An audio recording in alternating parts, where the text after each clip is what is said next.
L'origine du chat à Kerguelen date d'il y a quelques dizaines d'années. On avait constaté une forte présence de lapins sur la base, sur beaucoup d'endroits à Kerguelen, et on s'est dit, voilà, le chat est un prédateur du lapin, pourquoi ne pas l'introduire pour tenter de limiter cette population?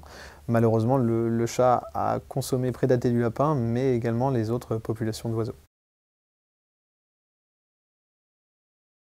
On a plusieurs sites de limitation sur la péninsule courbée, notamment à Morne, sur le site de Ratmanoff et Pointe-Scott. Alors on a identifié ces sites pour faire de la limitation de la population de chats parce qu'on avait des problèmes d'impact sur les populations de grands albatros. Certains chats attaquaient directement les poussins de grands albatros et donc mettaient en échec la reproduction des couples. Donc depuis quelques années, on a mis en place ce protocole de limitation de la population de chats et on a observé un vrai impact sur le succès de reproduction des couples reproducteurs de grands albatros. Sur les 3 sites, l'agent réalise des sessions d'une dizaine de jours.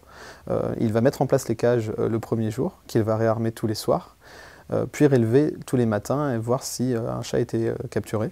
Et ce travail va être réalisé quotidiennement sur 10 jours.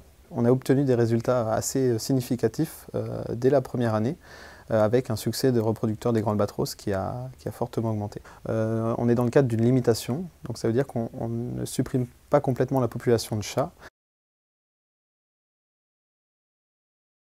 Initialement, on a eu plusieurs hypothèses. C'est le succès de reproduction du grand albatros sur la péninsule courbée. Il était connu, on sait qu'on avait des succès très bas par rapport à d'autres sites, que ce soit à Crozet ou Kerguelen, et on a essayé de comprendre la raison.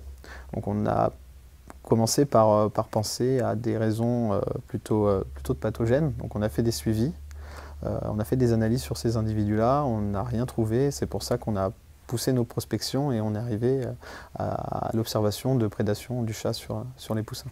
Pour observer la prédation, on a mis en place des pièges photos près des nids de grands albatros et sur toute une saison de reproduction, et c'est là qu'on s'est aperçu qu'il y avait une prédation des poussins. Aujourd'hui, l'hypothèse, c'est que la prédation des chats sur le poussin n'est pas un comportement qui est commun à tous les chats, mais bien lié à une évolution du comportement de certains individus. Probablement c'est les individus qui sont les plus âgés, les plus expérimentés, et donc qui vont être à même de pouvoir attaquer un poussin de grand albatros, qui ne vont pas se laisser piéger parce qu'ils ont développé une grande méfiance. En fait, s'ils sont arrivés à cet âge et à cette position sur ce territoire-là, c'est que c'était les plus malins.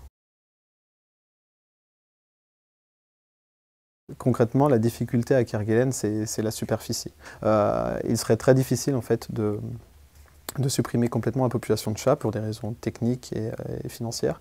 Donc on a privilégié un travail de limitation qui aura vraiment des effets directs. Par contre, c'est un travail qui doit être mené sur plusieurs années pour être efficace.